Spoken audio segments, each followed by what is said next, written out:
வரவழைச்சதுக்கு மன்னிக்கணும். அங்கே வரலான்னா பாத்தீங்கல்ல, இதான் நம்ம விதி. பரவாயில்ல, இந்த சந்திப்புக்கு நான் ஏங்கிட்டு இருந்தேன். பார்க்க போனா பெரியவங்களை எப்போ சின்னவங்க பார்க்கறதான வழக்கம். ஓ, நாம என்ன பெரிய ஆளா? ஒரு சாதாரண வியாபாரி. சொசைட்டில செல்வா கூட இருக்கிற பெரிய மனுஷர் நீங்க. இவ்வளவு தன்மையோட பேசுறத பார்த்தா எத்தனையோ பேர் தினம் என்னை பார்த்துட்டு போக இந்த வீட்டுக்கு வர்றாங்க. விருந்தாளிகளா என் கூட இருந்துட்டு போறவங்க ரொம்ப கம்மி. அந்த மாதிரி எப்பவும் நம்ம வீட்டுக்கு விருந்தாளிங்க வர்றதும் நாம அப்படி போறதெல்லாம் சந்தோஷமா இருக்கும். ஆனா வெளியே போயிட்டு வரலாம்னு நினைக்கும் போது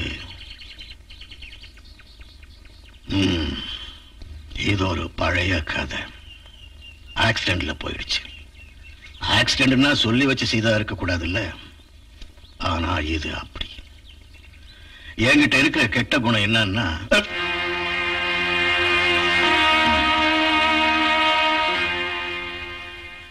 என்னால அவ்வளவு சீக்கிரம் பொறுக்க முடியாது. ஆனா நான் ஒரு கிறிஸ்துவனா இருந்தாலும் தண்டிக்கிற அதிகாரம் கடவுளுக்கு தான் இருக்குன்னு நினைச்சு சும்மா இருக்கவும் மாட்டேன். நான் ரொம்ப போர் அடிக்கிறேன்ல. ஆமா, என்ன கூப்பிட்டது எதுக்குன்னு இது வரைக்கும் சொல்லல. நானும் அப்பாவும் தெரியும், எல்லாம் எனக்கு தெரியும். எல்லா நல்ல காரியங்களுக்கும் கணக்கில்லாம உதவி செய்யறவேன் நான். ஒரு நாள் எனக்கு சேவியர் பட்டம் கிடைக்கும்னு சொல்றவங்களும் இருக்காங்க. அதெல்லாம் தெய்வ நிச்சயம் போல நடக்கும். இந்த நல்ல நேரத்தில் என் மூத்த மகன் ஒரு கிரிமினல் கேஸ்ல இன்வால்வ் ஆயிட்டான்னு சொன்னா, அதனால எனக்கோ அவனுக்கோ சட்டப்படி எதுவும் நடக்காதுங்கிற நம்பிக்கை இருந்தாலும் பாதிக்கப்படுறது என் குடும்பத்தோட நல்ல பேர் தான். என்ன நான் சொல்றது புரியுதா? நான் நினைச்சது சரிதான். கடைசியா கதையை எங்க கொண்டு போவீங்கன்னு நினைச்சனோ அங்கதான் கொண்டு வந்திருக்கீங்க.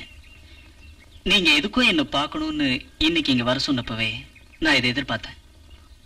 இருந்தாலும் இந்த பேச்சுவார்த்தையால நீங்க நினைக்கிற எந்த விதமான ஒரு பிரயோஜனமும் உண்டாக போறதில்ல. அதோட அர்த்தம் நீ என்கிட்ட மோதுறதுக்கு தயாராயிட்ட.